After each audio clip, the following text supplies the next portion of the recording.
J'ai le diaphragme tendu, ce qui m'empêche de respirer. Une posture. Point d'interrogation. Alors, une posture pour un diaphragme tendu. Bon, avant toute chose,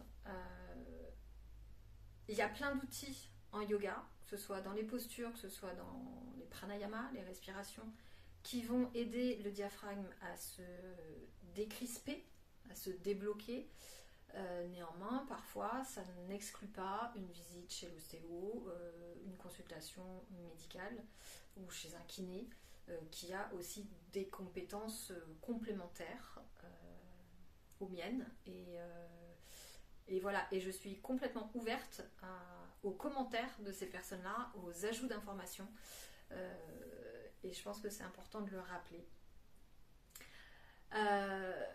Rappeler aussi qu'est-ce que c'est que le diaphragme, parce qu'on entend beaucoup parler de diaphragme, mais tout le monde ne visualise pas trop ce muscle. C'est un gros muscle en fait qui forme une coupole.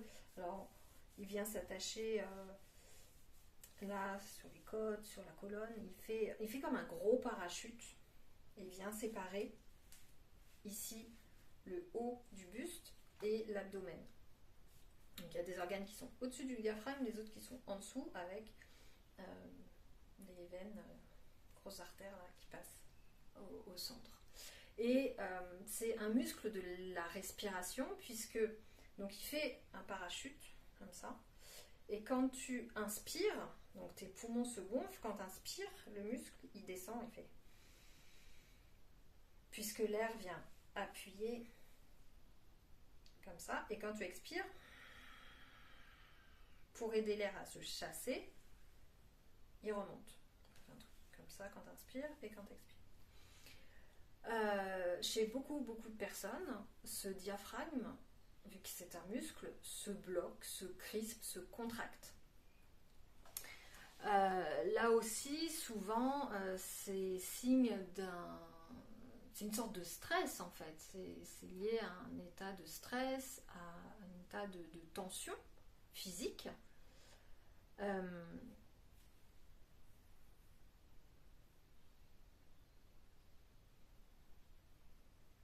Une situation de stress qui engendre une crispation musculaire et qui vient gêner forcément la respiration puisque c'est un muscle respiratoire.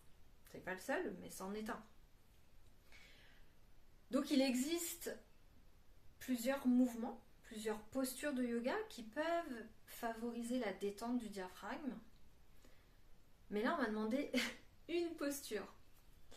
Donc si c'est une posture, je ne vais pas penser à posture, je vais penser à un kriya, c'est Uddiyana Bandha, qui agit un peu comme un effet ventouse sur le diaphragme et qui va aider à le détendre. Je vais te montrer juste après. Sinon, je te donne quand même quelques postures, quelques idées, parce que là aussi, je pense que c'est une complémentarité qui va faire que ce diaphragme, petit à petit, il va se débloquer.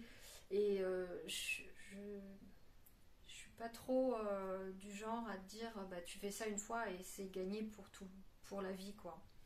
Je suis un peu sceptique par rapport à ça. Je pense que c'est plus... va y avoir besoin de... Si tu as un diaphragme bloqué, c'est que y a un état de stress qui est là depuis longtemps. Donc il va falloir venir respirer, il va falloir venir faire une pratique de yoga peut-être plus régulière, peut-être moins longue, mais plus souvent. Avec ce genre de mouvement. Alors, j'en ai listé quelques-uns. Je pense aux inversions. Parce qu'en fait, quand tu es dans les inversions, t'inverses les choses et les efforts répartis sur ce muscle ne sont pas les mêmes. Donc ça peut vraiment aider. Les inversions, une inversion plus simple, c'est le chien tête en bas.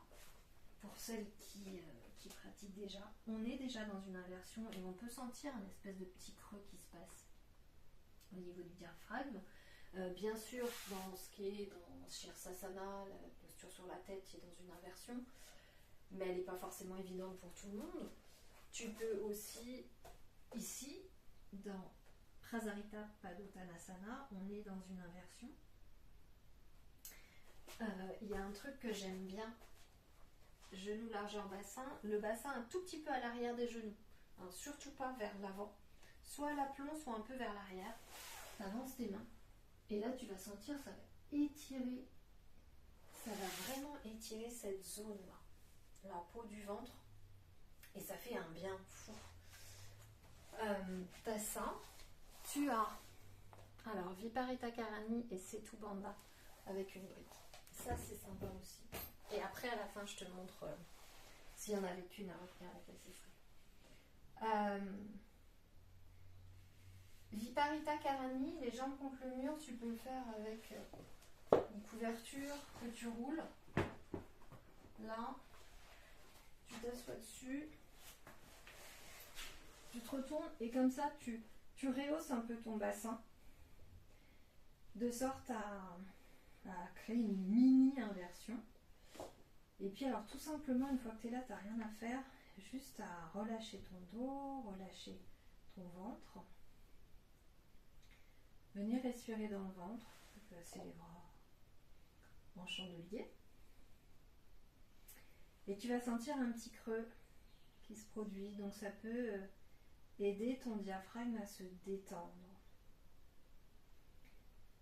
Tu vas sentir tout le bas du ventre qui se relâche et une sorte des organes qui sont attirés vers le haut du corps. Donc ça peut être intéressant. Et puis il y en a un autre. Tu prends 2 briques. Le posture du demi-pont, c'est tout blanc là. Tu te mets ici, pied au sol, largeur bassin. Tu soulèves le bassin, tu mets les 2 briques sous le sacrum et tu reposes le sacrum dessus. Alors, si 2 briques c'est trop, tu commences avec une seule. Ça sera déjà bien. Et pareil, tu relâches les bras et tu viens juste respirer. On est dans le même principe que tout à l'heure. Là, je viens juste le bassin un peu plus haut. Et ça va faire le même effet de tout qui va revenir vers le haut du corps. Et une détente qui se crée dans l'abdomen, qui est assez agréable à ressentir. Et que tu vas laisser se propager jusqu'aux côtes.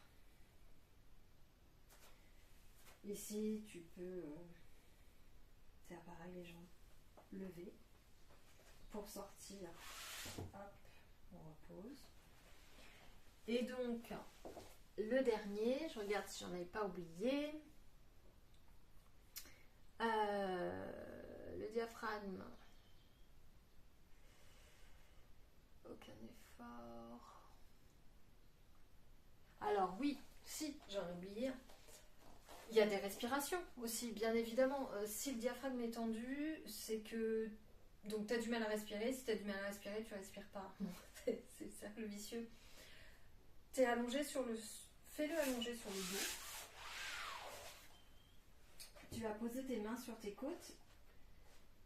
Et puis ici, tu vas d'abord venir dans une respiration abdominale. Donc c'est le ventre qui soulève et qui se relâche. Et puis tu peux essayer de trouver une respiration dite diaphragmatique, justement, où ce sont les côtes qui s'écartent quand tu inspires. Et qui se rétractent quand tu expires. Donc les mains se resserrent. C'est plus facile à trouver allongé. Tu peux aussi essayer assise.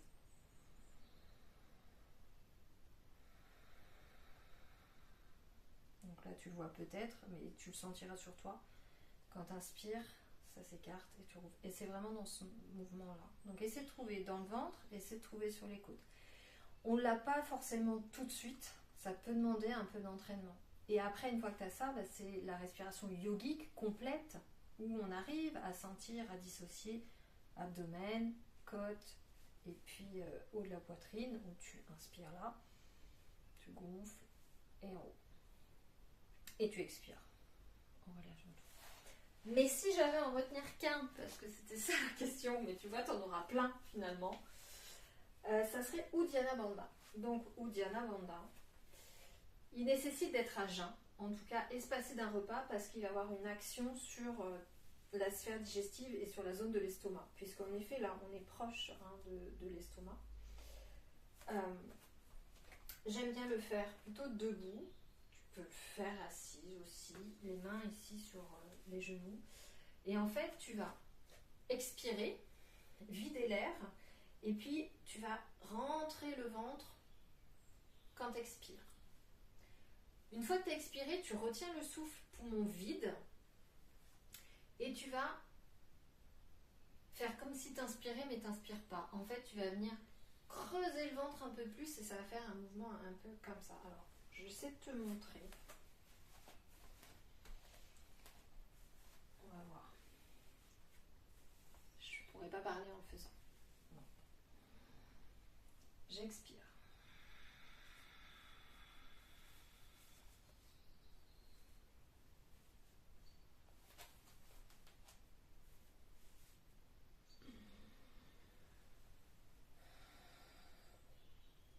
Ok. Ça fait vraiment, quand tu es à vide, tu rentres un peu plus et ça fait un mouvement où c'est... T'as tout qui se rentre entre les côtes et ça fait un mouvement de succion, d'aspiration, de ventouse du diaphragme et ça peut être intéressant pour l'étirer. Et ça, tu peux le faire 3 fois le matin à jeun. En même temps, ça dynamise la sangle abdominale. Ça masse les viscères, ça aide au transit. Enfin, bon, ça a plein d'autres bienfaits. Tu tiens pas la rétention très longtemps, le temps que tu peux. Et voilà.